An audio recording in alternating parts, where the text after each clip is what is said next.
కోపం నిన్ను బలహీనుణ్ణి చేస్తుంది. శాంతం నిన్ను శక్తివంతుణ్ణి చేస్తుంది. ప్రతి చోట నిన్ను నువ్వు నిరూపించుకోవలసిన అవసరం లేదు. నీ విలువ నీకు తెలిస్తే చాలు. విజయం ఒక్క రోజులో రాదు.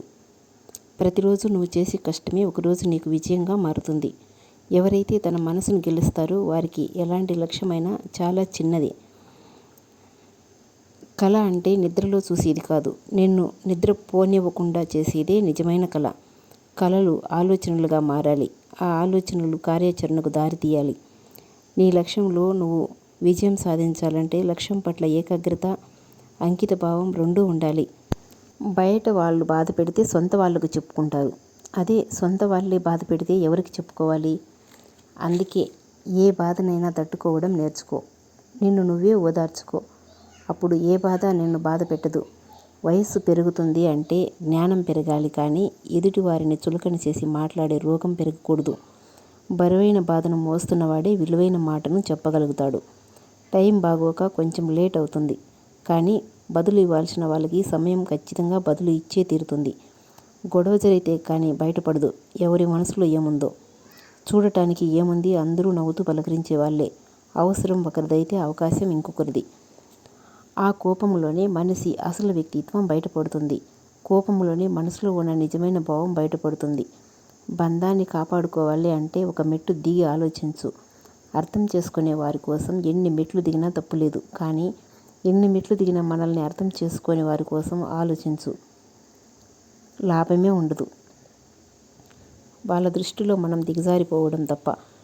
నిన్ను తక్కువగా అంచనా వేసిన ప్రతి ఒక్కరికి సమాధానం చెప్పటానికి కాలం ఒక అవకాశాన్ని తప్పకుండా ఇస్తుంది. నిన్ను నమ్మిన వారికి అబద్ధాలు చెప్పకు.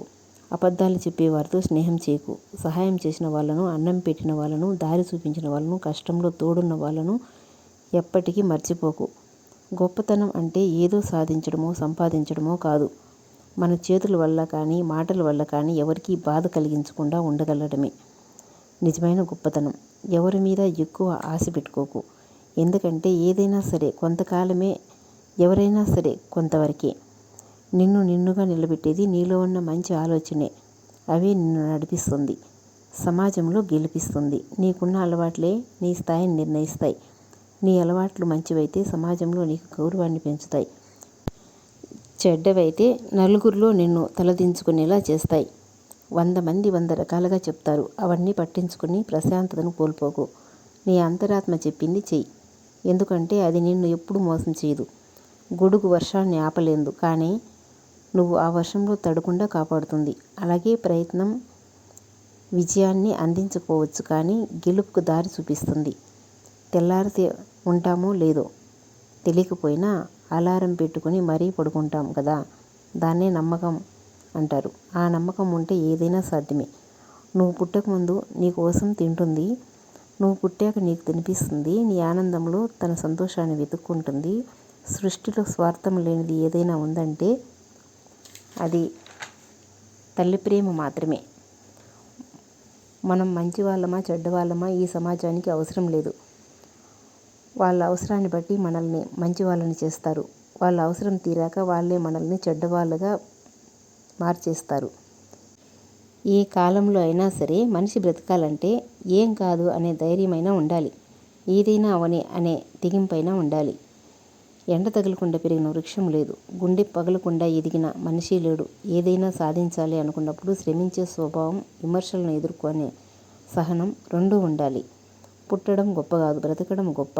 ఒకరిని ముంచి బ్రతకడం గొప్ప కాదు, 10 మందికి మంచి చేసి బ్రతకడం గొప్ప. నీకు నువ్వే గొప్ప అనుకోకు. నీ గురించి నలుగురు గొప్పగా చెప్పుకుంటేనే గొప్ప. లక్ష్యం కోసం కనే కలలు కమ్మగానే ఉంటాయి కానీ చేరుకునే మార్గంలోనే ముళ్ళు ఉంటాయి. భయపడి ఆగిపోతే జీవితం ఎడారి అవుతుంది. అధిగమించి వెళ్ళగలిగితేనే జీవితం పూలవనం అవుతుంది. ఎప్పుడూ బలహీనతలనే గుర్తు చేసుకోవడం వల్ల ఎలాంటి ప్రయోజనం ఉండదు. నీకున్న బలాన్ని 10 రెట్లు ఎలా పెంచుకోవాలో ఆలోచించు. అప్పుడు నీ బలహీనతను ఎదుర్కొనే పరిష్కారం నీకు లభిస్తుంది. అవసరం ఉన్నంతవరకే మర్యాద, ఎదురు ప్రశ్నలు వేయనంతవరకే గౌరవం. అవసరం తీరిపోయాక అవమానాలు, అవహేళనలు. ఇదే ఇప్పటి మనుషుల తీరు. ఏం మాట్లాడాలో నేర్పేదే విద్య, ఎలా మాట్లాడాలో నేర్పేదే బుద్ధి, ఎంత మాట్లాడాలో నేర్పేది జ్ఞానం, అసలు మాట్లాడాలా వద్దా తెలిపేది తెలివి. Thank you for watching. ఈ వీడియో మీకు నచ్చితే సబ్స్క్రైబ్ చేసుకోండి.